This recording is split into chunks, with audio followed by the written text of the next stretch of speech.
and we got a living legend. This man has worked with the biggest artists, and he's one of the biggest artists himself, fronting two of the best groups of all time and giving us some of the greatest music we've ever seen, bruh. When I say that, no diggity, no doubt. I mean that from the bottom of my heart. We got Teddy Riley in the house with us tonight. But first, we got to get to the question of the night. Who are the R&B artists who created the soundtrack of your lives? And I love that question, man, because in the 90s, bruh, soundtrack of my life, Teddy Riley, New Jack Swing music, man. You ready to make this happen, Donny? Let's go, baby. Let's go. Let's go. Right to it, man. Let's welcome producer, songwriter, performer, legend, Teddy Riley to the Mike and Donny show. What's up, Teddy? How you doing, man? What's up, guys? How y'all doing? Thanks so much for being here, man. We are truly honored to have you on the show. Thank y'all for having me, man. You know, it's so crazy. I'm looking right here. Y'all go back. Y'all go back. We go way back when Flash used to rock on the beatbox. Come on, man. See, everybody know me as Teddy Riley, know me as Drano. That's right. Teddy know me as Drano. That's my guy right there, man. I said, man, this had to be okay. He went into corporate. He had to go in and do his own thing now. You know what Teddy, what was he like? What was he like back in the music industry days as Drano? Tell us about him.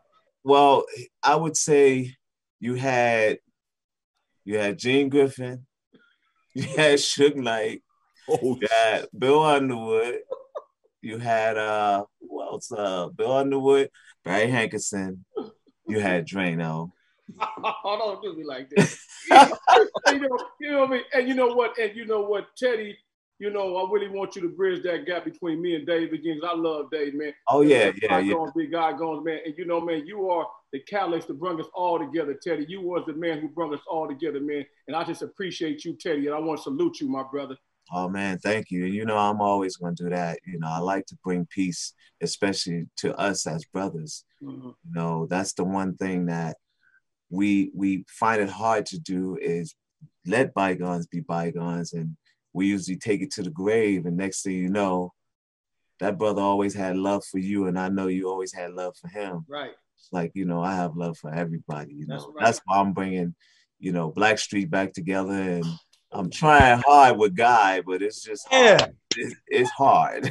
You already making us happy, man. Hey, I love that, man. It's all about unity, and I hope Donny and you know, everybody can let bygones be bygones, man. But you know what he said off air, man, that made me feel special about you, man, because I was praising you, how much you mean to me musically. I don't know you personally, but when he vouched for you personally, and he basically said you one of the nicest guys in the music game, man, that meant more to me than anything that you've ever produced in your lifetime, man. That just solidified it for me.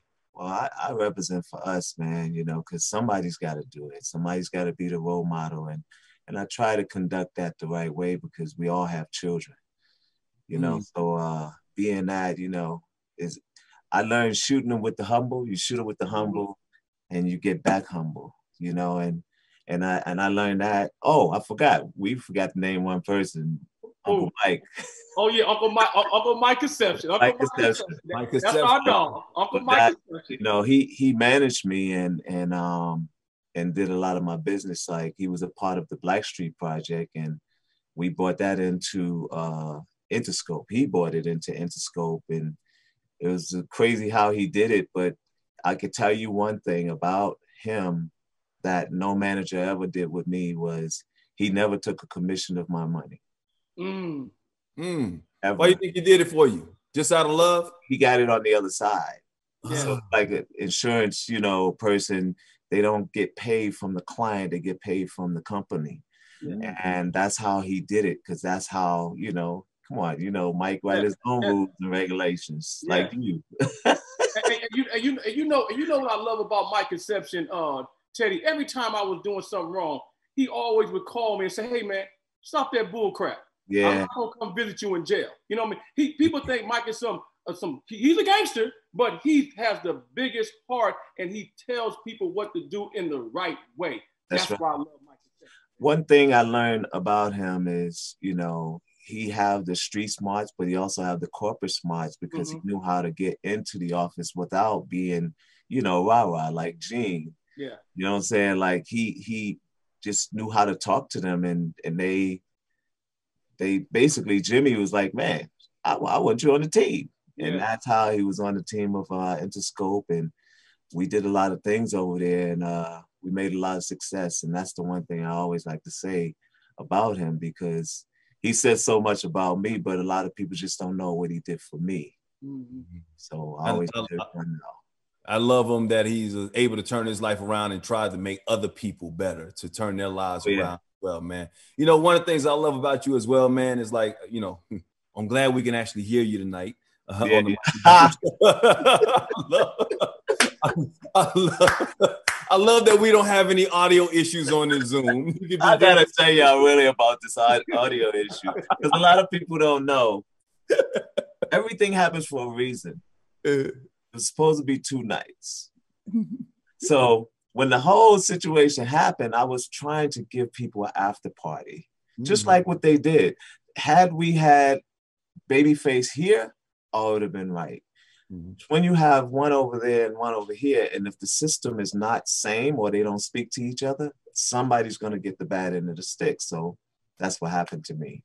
Yes, and you know, but you took it like a G, man. I mean, the memes that came up, yeah, you were just fun. You know, you had a lot of fun with it, man. And we appreciate it. And you know, it's so crazy because my kids was telling me, yo, go with it. You know, jam, just go with it. And then my son's mother, she had said the same thing. She said, you either gonna go in a hole, go crawl in a hole, or go with the memes. So I got it right away, and I just started going with it, even though that was my goal anyway, because like I said, you be careful what you ask for. Yeah. And I always wanted to be roasted. So I said, you know what? This is the perfect time. God was like, yo, there you go. You asked for it. Yeah. Now you got it publicly. I want to talk about how great he is, from producing what's the boy from Harlem? Your man, your first record when you did. Oh, Dougie. Dougie Fresh. Dougie. All the way up to Michael Jackson. Man, this man is great. Yes. And for the youngsters and the older generation knows, but the youngsters, this man is great. He plays all instruments, he produces, he mixes, he does it all. You get what I'm saying? And we gotta salute this man, because he is one of the last great producers on the earth besides Quincy Jones. He's in the ranks of those people. And that's just me saying.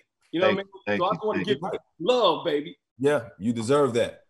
I'm so grateful, man. You know, it's like sometimes you forget, especially when you want to keep going. You got to forget what you've done and then let somebody else remind you. And that's what I do. You know, I'm still doing what I'm doing. We working on some great things, especially for our brother, who we just lost, Andre Harrell.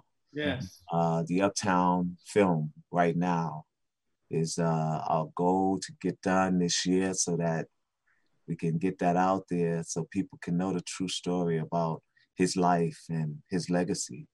But we need to know more about your legacy, man, Teddy Riley, because once again, like Donny said, we need to give you your flowers while you're still here, my brother, because, you know, with Andre's situation, you know, life can be fleeting, you'll be here today and gone tomorrow. So we need to give you your flowers right now, man. And like Donny said, I don't think you get enough credit. But one thing we cared about the verses and the audio, whatever, when you and Babyface got together, y'all gave us life when we needed life during that quarantine, man. We all deserve What do you think it did for you?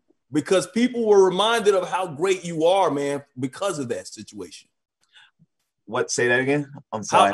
What do you think it did for you? Because people were reminded of how great you are because of that whole versus matchup that you had. Well, what it did for me is it kind of showed me what people really want to see again, and what they want to hear again is the true essence of R&B at its rarest form. And it's not enough of us out here. That's the reason. It's not enough artists. Because, you know, back in the day, we used to have 25 groups. We had none. None. Yeah. We used to have a lot of solo artists. We only got a handful now.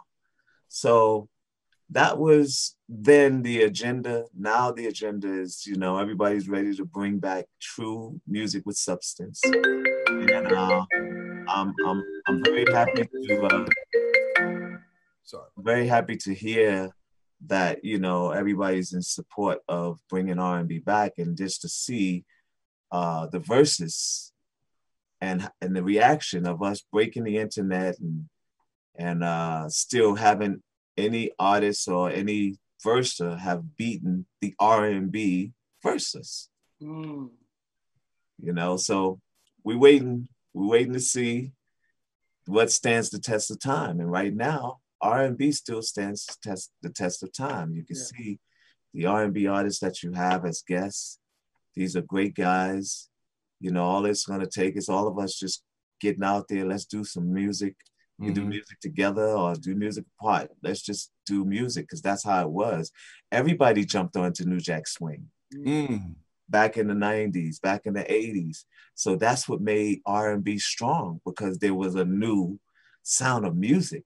And when that new sound of music came in, you know, from Dougie Fresh all the way to Michael Jackson, Blackstreet, and Boyz II Men, everybody got on to New Jack Swing.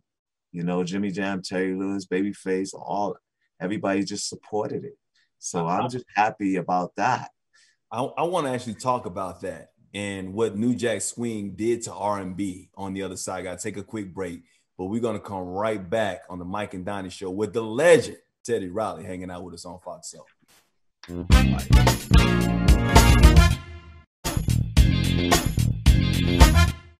Mike Hill and Donny Harrell back on our show, the Mike and Donny show on Fox Soul. We are joined by the legendary producer extraordinaire Teddy Riley hanging out with us. And Teddy, you was talking about New Jack Swing right before we went to break. And New Jack Swing changed R&B. And me, it was for the better, because rap got introduced. It was a new sound. But did a part of R&B kind of get lost because of New Jack Swing in a sense? Because people are now trying to figure out, what is R&B? Is it dead? No, it isn't dead. I have to say this. New Jack Swing was always been and will always be a Black culture sound that went pop. And that's how the white artists and all the different artists, K-pop, started doing it. So it was one of those things that they couldn't control. So they was like, okay, we can't control this. We're going to have to get rid of it. And that means we got to get rid of the mother of New Jack Swing. Mother of New Jack Swing is R&B. So we got to kill R&B, and that'll kill New Jack Swing. But it never killed New Jack Swing, because we always had gospel music. Gospel music always did New Jack Swing. K-pop music always did New Jack Swing. Full Force, you know, when they went away and started doing New Kids on the Block, and then they did NSYNC, then they did Backstreet Boys, and, you know, they started doing all of the white acts. So New Jack Swing. You know what I'm saying? So they couldn't really get rid of it, because it's just like, and I hate to talk about this, but when the diseases, HIV, it was target for us, but it went to everybody else. So there people started getting it, everybody started, you know. So now everybody's doing New Jack Swing. It's just like that. And it's still going on today. If you got rap and singing in a song, you're doing New Jack Swing. That's right. That's new. And you invented that. You created that. And I can't take the full credit. You know, Dougie, Marley Marl, we all that. Well, look, bro, you ain't gonna take the credit for yourself. We gonna give you. We gotta give it to you, Teddy. You know, you did that. You did that. So look, the artists were there, but you were all a part of it. I didn't even realize you were on the show or did the show until I'm like, what? Like that type of stuff, man. Like, people need to understand, Donny, how special this guy is. Man, see, man, we got to give Teddy. Teddy is so humble. Teddy ain't gonna take no. Teddy is just humble. So he is the guy who infused all that together, that rap and that singing, and it still goes on today. Because my man Teddy Riley, you know what I'm saying? And you know what? I'm here to give people their props. I'm not no hater. I want to give him all the props in the world and let this man know. And I like to give props where props is due. That's a bad boy. He did that. If he ain't gonna say it, I'm gonna say it. You did that, Teddy. And thank you, man. It's still going on this day.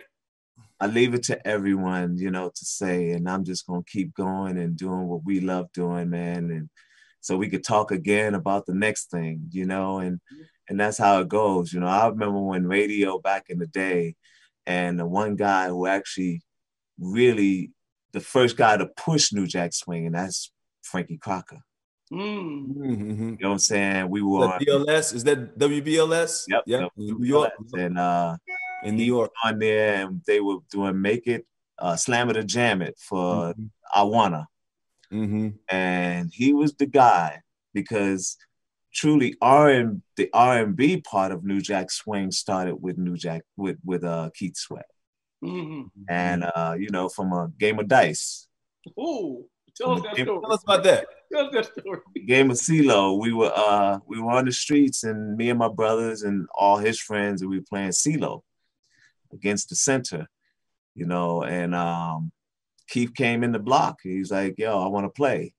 I didn't know what he was coming around for, but I was like, yo, this is kind of funny. You know, he got on a suit.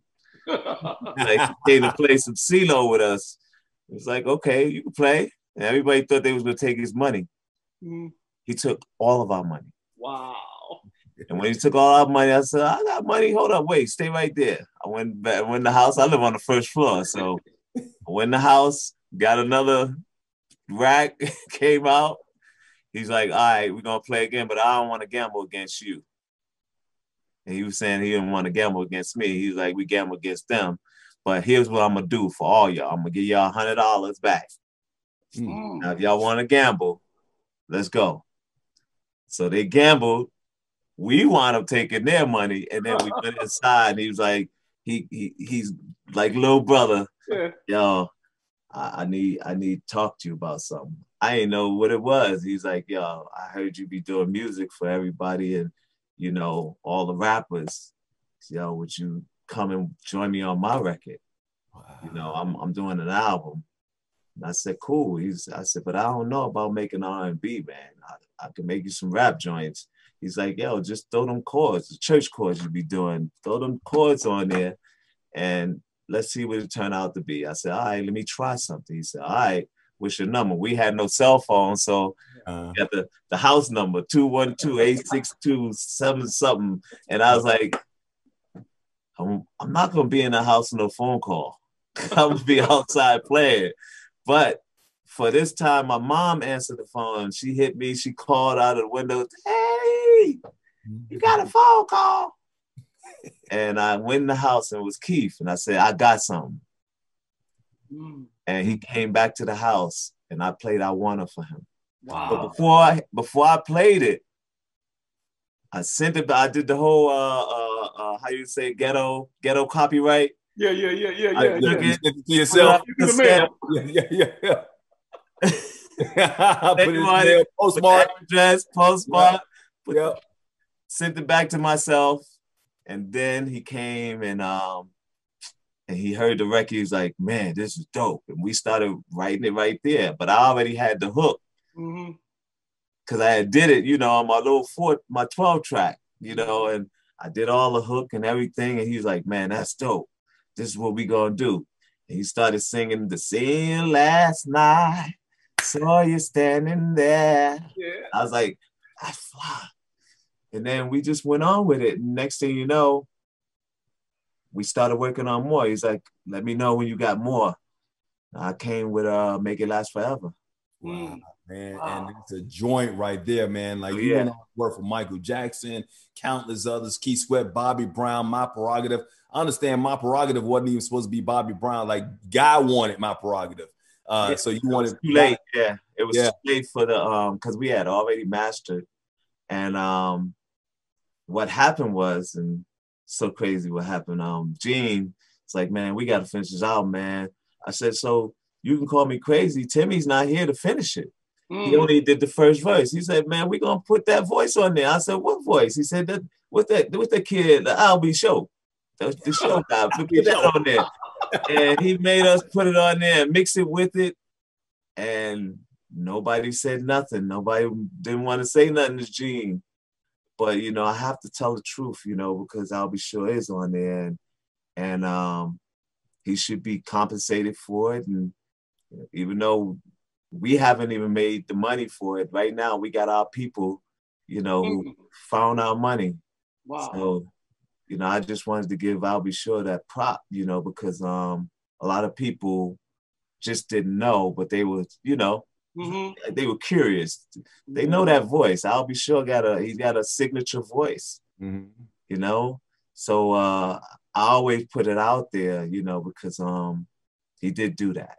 So he was part of Guy. Just yeah. Wow. I'll Be Sure could say I was a part of Guy. I was in that group. Speaking of that, Guy, Blackstreet, man, like two signature groups. Like you said, we don't see groups like we used to. We're going to have RL on coming up a little bit later. Next, guys, we don't see that. But we're talking about relationships in this show as well. Like being a producer is one thing, Teddy. Being in front and being on stage is another when it comes to the relationships and the kind of love that you get, brother. Can you talk about it for a second? Yeah, I can. He's so smooth. Listen, man. Right now, I kind of put relationships for me on the back burner because I'm not successful with them. You know, I'm really not, and it's nothing wrong with me. It's just I have a focus, and that focus is to do my music, what brought me here. And when I had my relationships, they didn't realize what brought them there. You know, basically they wanted more of me than what brought them here. And I wasn't able to do that. Were you more in love with the music than you were with the relationships with a female? Were you more, was that your girlfriend, the music? The music is my wife. We've been married for a long time, 30-some years. And our anniversary coming up soon. It's good to admit that, though. But I mean, it's good to, a lot of people don't want to hear that sometimes, but it's good to admit. Usually at times it's my fault. You know, a lot of my relationships, especially with my kids' mothers, have been my fault.